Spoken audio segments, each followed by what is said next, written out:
Salut, ici c'est Jean-François, là, Sentier du Bonheur, et aujourd'hui on va parler de KitchenAid, le robot KitchenAid. Te dire pourquoi, eh bien je suis tombé fou amoureux de ce robot. Alors je précise que je ne reçois pas d'argent de KitchenAid, je précise que je n'ai pas placé le produit, je précise que je n'ai pas mis un lien particulier qui me permette d'être rémunéré. Pourquoi? Parce que je donne mon avis simplement sur des produits. Il est possible qu'un jour la chaîne devienne entre guillemets rentable pour accroître nos moyens, mais pour l'instant ce n'est pas notre objectif. Donc pourquoi est-ce que j'aime bien ce robot? Et 5 raisons pour lesquelles j'adore ce robot. Première des raisons pour laquelle j'aime ce robot, eh bien c'est qu'il est efficace, c'est-à-dire qu'il fait le travail. J'ai, et j'en reparlerai plus tard, acheté plusieurs robots à des prix différents, la majorité à des prix moins chers, et en fait le KitchenAid, eh bien, s'acquitte fort bien de sa mission. Pourquoi est-ce que je m'en sers? Eh bien, pour faire du pain. Alors faut pas aller plus d'1 kilo, hein. Mon boulanger m'avait dit mettez pas plus d'1 kilo de farine, plutôt 500 grammes, il est tranquille, il a un régime de battage correct. Et puis je m'en sers aussi pour faire des pains indiens, des petites chapatis, tu sais, un peu comme des galettes mexicaines là. Et en fait pour ça il faut battre la pâte pas vraiment longtemps, mais il faut bien la battre, et en fait c'est très bien. Donc c'est un engin, c'est un dispositif qui fait très bien son travail. C'est la première raison pour laquelle j'aime ce robot. La deuxième raison pour laquelle j'aime ce robot, elle découle de la première, c'est que il est équipé d'un mouvement planétaire. Alors qu'est-ce que ça veut dire? Ça veut dire qu'au lieu de tourner comme certains, comme ton fouet par exemple, qui bat les œufs et qui tourne sur lui-même, eh bien il y a un système secondaire qui fait que non seulement ça tourne sur lui-même, mais en plus ça tourne autour de son axe. Et en fait ça veut dire que ça va chercher dans les bords du bol le matériau, que ce soit la pâte ou alors la sauce que tu es en train de préparer. Et ça c'est très pratique, donc ça c'est encore mieux. Donc non seulement il fait son travail numéro 1, numéro 2, il va chercher sur les bords par le mouvement planétaire de son système. Numéro 3, pourquoi j'aime le KitchenAid? Parce que c'est globalement un objet esthétique, c'est globalement un objet qui est bien conçu, hein. Monsieur de Varjac parlait de la technique, l'esthétique, hein. Et en fait c'est aussi un objet esthétique, il est joli, il est solide, il est lourd. Et en fait, ça fait que quand il bat, il a tendance à pas bouger beaucoup, hein, parce que, alors je garantis pas que si je battais des trucs longtemps et que je le laisse tranquillement tourner dans un coin, il n'aurait pas tendance à tomber, s'il dérivait, hein, mais globalement, je n'ai pas noté de dérive de l'engin quand il bat. Ça veut dire qu'il est assez stable, il est lourd. Il a de belles lignes, hein, et souvent la fonction correspond avec l'esthétique, hein, après il y a la technique aussi, mais globalement c'est un bon compromis. Hein. Troisième raison donc, parce que c'est un objet agréable à utiliser, et depuis, je crois que de mémoire, c'est en 1994 qu'on a accédé au marché européen pour ce qui est des KitchenAid, mais depuis des années, eh bien, tu le vois dans les films, le KitchenAid c'est le symbole de la cuisine bourgeoise, hein, le symbole du matériel du cuisinier qui a investi un peu. Quatrième raison pour laquelle j'aime ce robot, eh bien, c'est que en fait il est silencieux. Et ça c'est important, comme il a un gros couple, il y a 2 endroits sur les bords avec les charbons pour pouvoir le changer.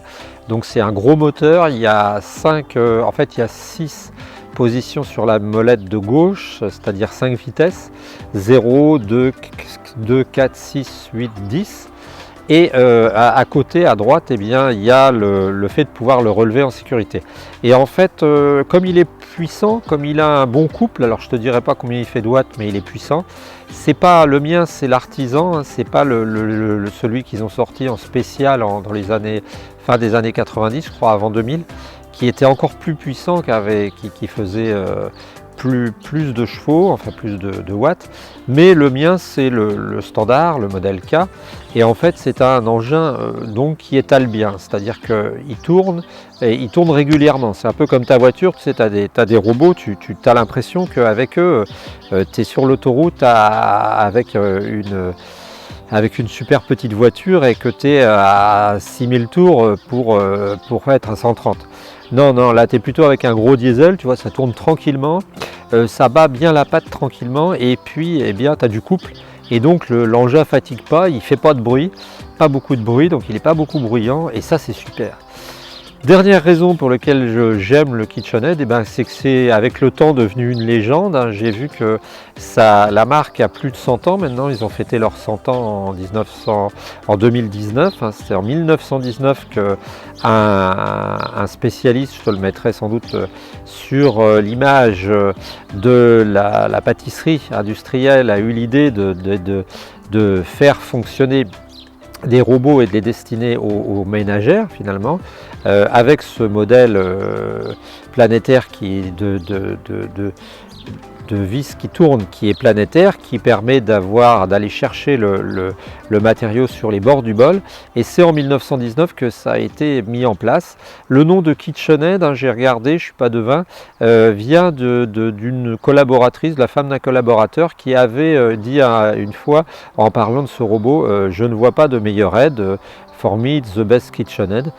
Pour moi, excuse-moi de l'accent, c'est la meilleure aide à la cuisine et c'était parti KitchenAid. Je trouve que c'est un très beau nom, hein, c'est un nom qui est bien trouvé.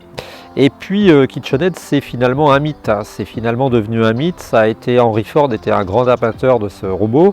On l'a diffusé, Hollywood on a fait la promotion, enfin les actrices et les acteurs d'Hollywood.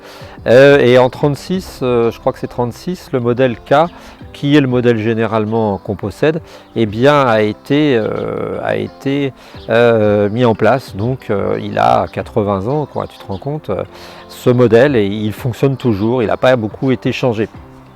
Alors ce qui est intéressant aussi à savoir, c'est que je crois que c'est en 90 à peu près que la marque a importé en Europe et que c'est vers les années 50 qu'on a commencé à donner des couleurs aux robots. Le mien c'est un rouge foncé, artisan, hein. Et puis dernier chiffre, eh bien, donc en 50 on a commencé à donner des couleurs. Là il est décliné sous plein de couleurs, le turquoise, le rouge, le orange, le jaune, le noir bien sûr, le blanc, le crème, etc. Donc on a vraiment une palette de couleurs sympathiques. En 2000 il y a eu une grosse promo, hein, pour 2020 pour montrer le centenaire et célébrer le centenaire de la marque. Et moi je pense que c'est vraiment c'est un mythe, quoi, si tu veux. C'est comme ceux qui adorent la Harley Davidson, ça s'explique pas. C'est comme ceux qui adorent aussi par exemple les Rolls ou je sais pas, les Jaguars. Et bien là c'est le top à un prix abordable. Alors il fallait parler de ça parce que c'est le problème qui fâche, le problème du prix, mais tu vas voir que quand je vais t'avoir expliqué, tu vas t'apercevoir que finalement le prix c'est un faux problème. Parce que moi j'ai acheté plusieurs robots, hein, j'ai acheté même des petits mixeurs, parce que j'ai toujours été passionné par la fabrication du pain. Je sais qu'au niveau santé, c'est pas idéal parce qu'il y a des dégagements après une certaine température de brunissement et donc d'aliments qui peuvent être potentiellement à long terme cancérigènes. Mais bon, le pain c'est quand même sympa. J'ai toujours été fasciné par le pain et j'ai acheté plusieurs types de robots et l'erreur que j'ai faite au début, c'est de ne pas y mettre le prix. Celui-là, j'ai dû l'acheter, je ne sais même plus combien, je te dirais des bêtises. À l'époque où je l'ai acheté, il valait 700-800 €, donc j'ai dû l'acheter 300, 400, je ne sais plus combien je l'ai acheté, j'essaierai de retrouver. Mais maintenant, il est, je crois, de mémoire à 400 €, il a beaucoup baissé dans les supermarchés. Alors, petit bémol, donc première chose, sur l'histoire de la baisse dans les supermarchés, c'est mis qu'il est fabriqué dans l'Ohio, mais il faut savoir que si c'est la même loi qu'en France, pour faire quelque chose dans un pays et dire qu'il vient du pays, il faut plus de 50% de valeur ajoutée donnée au produit en le montant. Alors peut-être que certaines pièces sont faites en Chine, je ne sais pas, je ne voudrais pas un procès avec KitchenAid, mais bon, si on est en train de baisser le prix, on va peut-être baisser la qualité. Alors j'ai déjà vu par rapport au mien, dans les modèles de supermarché, des points qui diffèrent, entre autres à l'avant, tu sais, il y a un petit capuchon là pour fixer, alors c'est un détail, mais c'est pour fixer les appareils que tu peux mettre dessus, parce qu'on peut mettre des appareils dessus. Et à cet endroit-là, eh bien, tu as des parties qui n'ont pas été usinées ou moins qu'avant. Donc je me demande si c'est à l'intérieur pareil. Je pose la question, hein, je ne veux surtout pas me faire un procès avec KitchenAid, bien que je leur fasse de la pub. Et donc je pose la question. Pour ce qui est du prix, je te dirais que maintenant, étant une valeur sûre, tu peux considérer que ce robot-là, dans 10 ans, tu le revendras à la moitié du prix que tu l'as acheté.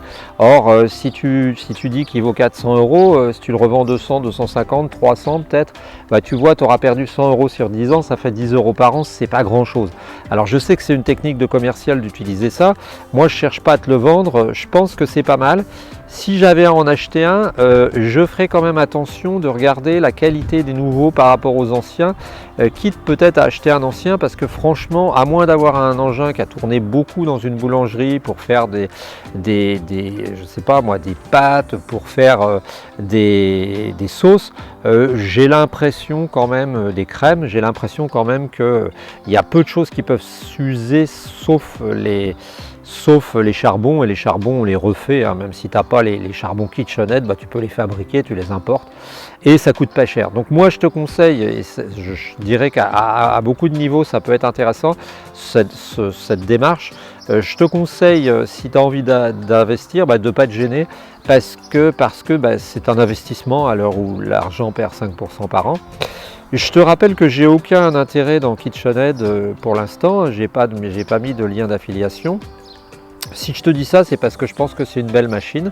C'est un bel engin avec lequel on peut se faire plaisir. Moi, je m'en sers pas plus d'une fois par semaine, pour être honnête, en ce moment.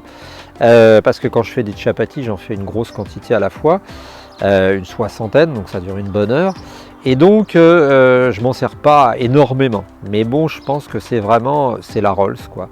Et je voulais te faire part de mon plaisir à m'en servir régulièrement. Si toi, tu as des éclairages, hein, je ne t'ai pas assommé avec des chiffres ou des détails sur les noms de la marque. Hein. C'est fabriqué dans l'Ohio aux États-Unis. Ce serait intéressant de savoir s'ils ont délocalisé leur production, ou même la production de pièces d'origine, parce que tu sais, il suffit d'apporter les pièces détachées aux Chinois et puis de leur demander de les faire et de vérifier la qualité des pièces. C'est tout à fait possible et tu pourras toujours dire que ça vient de l'Ohio. Si tu as des infos sur cette marque, si tu as un coup de cœur ou peut-être que tu n'es pas d'accord, eh bien n'hésite pas à me le dire. Ça peut être très intéressant. On se retrouve très bientôt. C'était Jean-François pour Sentier du Bonheur. N'hésite pas à t'abonner pour ne pas louper les infos de la chaîne, les petits tutos, ça peut toujours être intéressant. Salut!